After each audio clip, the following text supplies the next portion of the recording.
नमस्कार दोस्तों, स्वागत है आपका आज की न्यूज़ में।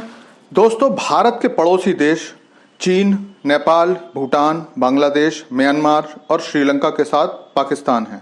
अब आप इन सभी देशों में क्या कॉमन है, इस बारे में सोचिए। चीन तो खैर आर्थिक और सामरिक सुपर पावर है, लेकिन इन सब देशों को जब आप सोचेंगे तो इन सभी देशों के चेहरे के पीछे एक और चेहरा नजर आएगा, और वो चेहरा होगा चीन का। क्योंकि चीन इन सभी देशों को अपने पैसे की ताकत की दम पर अंदर से खोखला कर रहा है और इनका हर तरह से दोहन कर रहा है। इनमें नेपाल, भूटान, बांग्लादेश, श्रीलंका सबकी कहानी एक जैसी है। क्योंकि पाकिस्तान से भारत अब ज्यादा मतलब नहीं रखता और उसका क्या होगा इससे भारत को कोई फर्क भी नहीं पड़ता है। लेकिन बाकी नेपाल, श्रीलंका और कभी कभी भूटान भी भारत के हितों का ध्यान नहीं रखते और समय समय पर भारत की सुरक्षा को खतरे में डालते रहते हैं। जब कभी इन देशों को पैसे की जरूरत होती है तो ये भारत के पास आते हैं, वरना ये चीन की गोद में बैठे रहते हैं।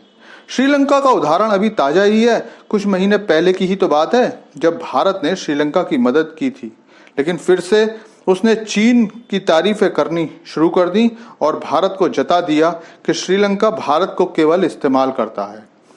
अब एक खबर नेपाल से आ रही है कि नेपाल चीन से लगभग $6 बिलियन के हथियार खरीदने वाला है। हालांकि $6 बिलियन कोई छोटी रकम नहीं है नेपाल के लिए, लेकिन फिर भी नेपाल की कम्युनिस्ट सरकार चीन से यह हथियार खरीदने वाली है। आपको बता दूं कि नेपाल की कुल जीडीपी लगभग $42 अरब है और 6 अरब के हथियार खरीदना एक आश्चर्यजनक कदम है। अगर भारतीय मुद्रा के हिसाब से देखें तो लगभग 45,000 करोड़ से ज्यादा के ये हथियार नेपाली अर्थव्यवस्था सहन कर पाएगी, ऐसा जानकारों को नहीं लगता। लेकिन कम्युनिस्ट सरकार चीन से खरीदारी के लिए इतनी जल्दबाजी में है कि वो इस ऑर्डर के लिए टेंडर भी जारी नहीं कर रही। दरअसल नेपाल जब भी चीन से हथियार खरीदता है तो वो टेंडर जैसी किसी पारदर्शी प्रक्रिया का पालन करता ही नहीं है। और ये क्यों होता है, ये आप लोग आसानी से समझ सकते हैं। इसका कारण वही है जो आमतौर पर किसी भ्रष्टाचारी सरकार के द्वारा किया जाता है।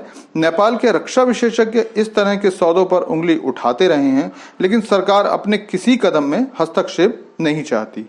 आपको बता दूं कि भारत से नेपाल आमतौर पर जो हथियार लेता है उनमें से ज्यादातर भारत निशुल्क भी दे देता है, और अगर खरीदारी होती है तो पारदर्शिता का पूरा ध्यान रखा जाता है।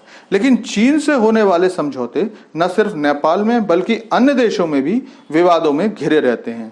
हथियारों की लिस्ट अगर मैं आपको बताऊं तो इसमें 94 टैक्टिकल व्हीकल्स हैं, हजारों बुलेट्स हैं 12.7 mm की, और 26 आर्मर्ड पर्सनल कैरियर खरीदे जाने हैं। मजे की बात यह है कि नेपाली डिफेंस मिनिस्टर से जब इस बारे में सवाल किया गया तो उन्होंने कहा कि मुझे इस डील के बारे में कुछ पता ही नहीं है।